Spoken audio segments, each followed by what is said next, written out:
মই হৰাই দিব নাপায় কাৰণে ভাৰনায়ুকে হৰাই দিবলৈ দিলোঁ আৰু আমাৰ ঘৰত হুঁচৰি আহিছে ইমান অকণমানি ইমান ধুনীয়া ধুনীয়া নাচিছে বোলো ভাবিলোঁ আজি আপোনালোকক বিহুখন দেখাওঁ আৰু এয়া আমাৰ ৰাস্তাটো দেখিছেনে ৰাস্তা বোকা পানী ফালি আহিছে আৰু সৰু ল'ৰা ছোৱালীখিনি আৰু এইবাৰ মই হৰাই দিব নাপালোঁ কপালখন বেয়া যে আৰু গম পাইছে আপোনালোকে কিয় হৰাই দিব নাই পৰা সেইকাৰণে কাষৰ মুনুবাকে ক'লোঁ ভাৰনায়ুৰ লগত শৰাইখন দি দিবলৈ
গতিকে আমাৰ আৰুষিহঁতে নচা চালে আৰুষি টুকটুক চিমটম আয়ুষ সোণপাহি সকলোৱে ধুনীয়াকৈ নাচিলে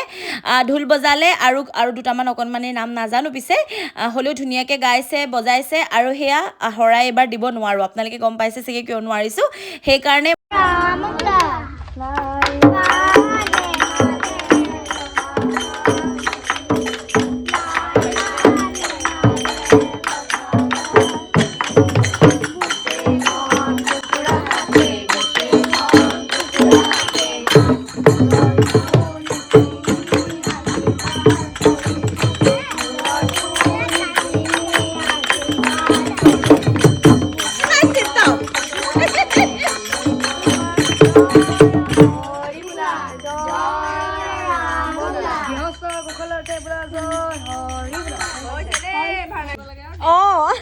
লৈ লোৱা ভাড়াই দিলা চাই পেলাই চাওঁ গতিকে মই যিহেতু চুব নোৱাৰোঁ ভাৰনায়ুকে ক'লোঁ তুমিয়ে শৰাইখন দি দিয়া আৰু আমাৰ ল'ৰা ছোৱালীখিনি বোকা ফালি গৈছে আমাৰ ৰাস্তাটো ক'বলৈ বাকী নাই আৰু গতিকে হুঁচৰিযোৰা কেনেকৈ